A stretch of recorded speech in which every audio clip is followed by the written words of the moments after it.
एक शिष्य अपने गुरु से कह रहे हैं, गुरु का शिष्य का ये आवाज है, गुरु से प्रार्थना कर रहे हैं। क्या प्रार्थना कर रहे हैं? कह रहे हैं गुरु पैया लागू नाम लखाई दीजो, जन्म जन्म का सोया मेरा मनवा, सबदन मार जगाई दीजो। इसको आप आगे देखेंगे, इसका पंक्ति शिष्य कह रहा है घट अंधियार नयन नहीं सूझत, यानी हे गुरुदेव मेरा जो मन रूपी आकाश है इसमें अंधेरा ही अंधेरा है, दिखाई नहीं दे रहा है, आप इसमें एक बूंद अमृत का गिरा दीजिए। नहीं गुरु की यानी गुरु पैया लागू नाम लखाई दीजोरे। साहब का कहना, ये भजन तो किसी ने गाया। जब इस भजन को हम गाते थे, साहब कहते थे बाबू नाम से काम नहीं चलेगा, तब नामधारी से जुड़ना होगा। नाम का प्रभाव है। उदाहरण देते थे साहब, आप कहीं जाएंगे किसी गुरु भाई के यहाँ और आप बोलेंगे कि मैं शिव का शिष्य हूं, शिव मेरे गुरु हैं, हमको 200 रुपये का जरूरत है। वो आदमी आसानी से आपको 200 रुपया दे देगा। आप कहीं जाएंगे, आपको लोग देख रहा है कि हरिंद्रानंद जी के बगल में बैठते हैं, हाँ ये बराबर आते जाते रहते हैं उपवन, देखा है कोई? आप जाएंगे मांगेंगे आप 5000 रुपया, हो सकता है वह आदमी इस नाम पर आपको दे देगा, नाम पर। लेकिन अब आप किसी आदमी से दे मांगने जा रहे हैं 1 लाख रुपया, अब वहां हरिंद्रानंद का नाम काम नहीं करेगा। अब वो आदमी लगाएगा फोन, जी प्रणाम सर, हाँ बोलो जी, है गुरु भाई हाँ सहरसा के बोल रहे हैं कि मेरा नाम है परमेश्वर जी, 1 लाख रुपया मांग रहे। गजेंद्र भाई ने फोन लगाया ना, अब नामधारी से कांटेक्ट करेगा ना। नाम की एक अपनी सीमा होती है, नाम की एक सीमा होती है। जब तक आप नामधारी से नहीं जुड़ेंगे तो सीमा से पार नहीं जाएंगे। यहाँ शिष्य शिव का शिष्य नहीं है, वह शरीरधारी गुरु है। वह शिष्य यहाँ कह रहा है कि गुरु पैया लागू नाम लखाई दीजो रे। नाम यानी गुरु का नाम क्या है? गुरु का नाम कब होगा? जब उस गुरु का शिष्य ईश्वर से जुड़ेगा नहीं, जब उस गुरु का शिष्य स्वयं शिव होगा।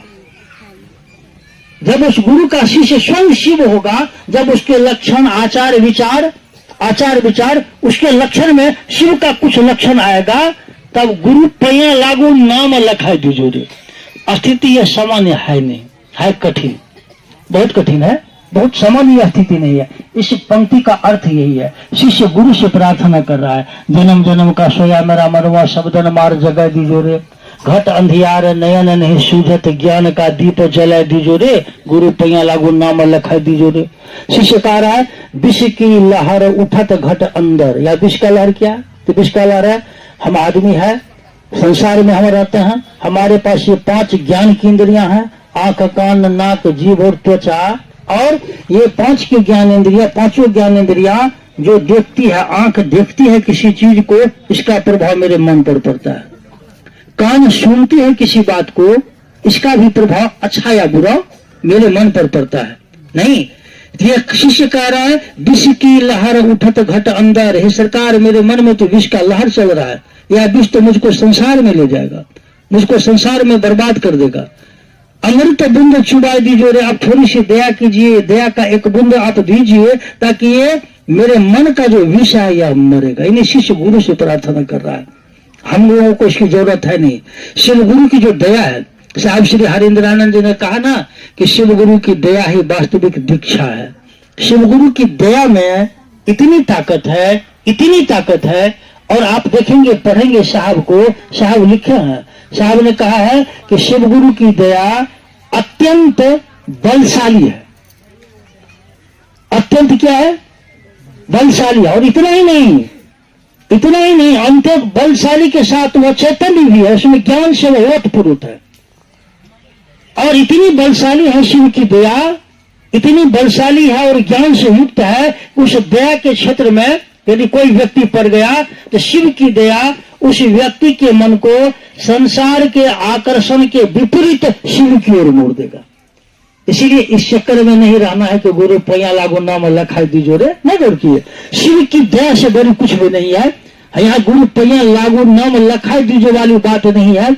यहाँ गुरु है स्वयं शिव, और शिव दया करते हैं, शिव दया कर रहे हैं, शिव दया करेंगे ही करेंगे, क्योंकि यह संकल्प है शिव शिष्य हरिंद्रानंद जी का। शिष्यानुभूति में एक पंक्ति साहब लिखा है ना, एक पंक्ति है, पूरा मैं भूल रहा हूं, आप देख लेंगे जाकर के। साहब कह रहे हैं यदि संपूर्ण मानव सृष्टि उसी शिव को अपना शिष्य भाव अर्पित करती है तो विश्व गुरु शिव को एक एक व्यक्ति के अभ्युदय का उत्तरदायित्व वहन करना लेना ही पड़ेगा।